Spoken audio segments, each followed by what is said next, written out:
Hello students, welcome to brilliant study classes. आज हम कर्मवीर भरत खंड काव्य को पढ़ेंगे। ये खंड काव्य आपके एग्जाम में 3 नंबर का पूछा जाता है।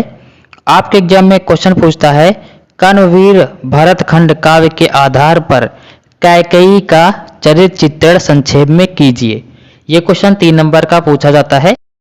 ये क्वेश्चन मेरठ, फर्रुखाबाद, पीलीभीत, रायबरेली आदि जिलों में जो स्टूडेंट्स पढ़ते हैं उनके लिए है। तो चलिए इसका आंसर स्टार्ट करते हैं।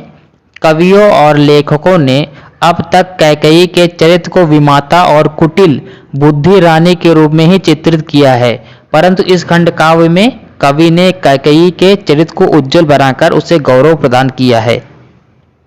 ये खंड काव्य रामायण पर आधारित है। रामायण की कैकेयी जो है वो यहाँ पर हैं, लेकिन यहाँ पर क्या है, यहाँ पर कैकेयी को बिल्कुल अच्छा दिखाया गया है। उनकी बुद्धि अच्छी दिखाई गई है, वो उज्जवल बनाकर उसे यहाँ पर प्रस्तुत किया गया है। इनकी चारित्रिक विशेषताएं निम्न हैं। सबसे पहली विशेषता है वीरांगना। कैकेयी युद्ध क्षेत्र और कर्म क्षेत्र दोनों में ही वीरांगता की भांति उपस्थित हैं। वे रण विद्या में कुशल हैं। एक बार उन्होंने युद्ध क्षेत्र में महाराज दशरथ की सहायता कर उनके प्राण बचाए थे। ये इनकी क्या है, पहली विशेषता है कि वीरांगना है, युद्ध नीति जानती हैं। दूसरी विशेषता है कर्तव्य परायण। कैकेयी अपने सभी कर्तव्यों को भली भांति समझने वाली है तथा उनका पालन करने वाली सशक्त नारी है। वे एक क्षत्रिय माता होने के साथ साथ अयोध्या की भी रानी हैं।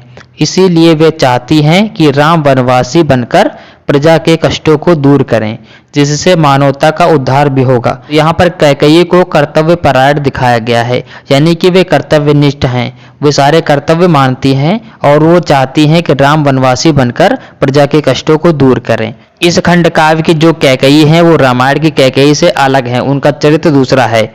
तीसरी विशेषता है मानवता का हित चाहने वाली। कैकेयी स्वयं तक सीमित रहने वाली राज स्त्री नहीं है, वे उनकी भी सुचिंतक है जो युगों युगों से दबे हुए अशिक्षित और अंधकार में जीवन व्यतीत कर रहे हैं। वे सभी को ईश्वर की संतान समझती हैं और सबका भला चाहती हैं, यानी कि मानवता का हित चाहती हैं। चौथी विशेषता है स्पष्टवादिनी तथा राम के प्रति अगाध स्नेह रखने वाली।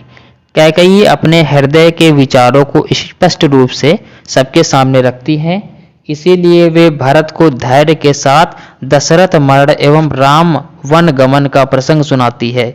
भले ही भरत अपनी माता कैकेयी पर रोष प्रकट करते हैं, परंतु फिर भी वे बिना कुछ उलटफेर के सत्य उनके सामने रखती है।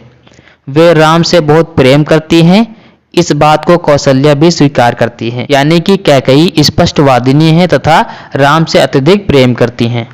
इस प्रकार इस खंड काव्य में कैकेयी के चरित्र के उज्जवल पक्ष को उभारकर उसे गौरवमयी बनाया गया है, यानी कि उनके अच्छे कामों को ही यहाँ पर चरित्र में और इस खंड काव्य में उनके अच्छे चरित्र को ही यहाँ पर प्रस्तुत किया गया है।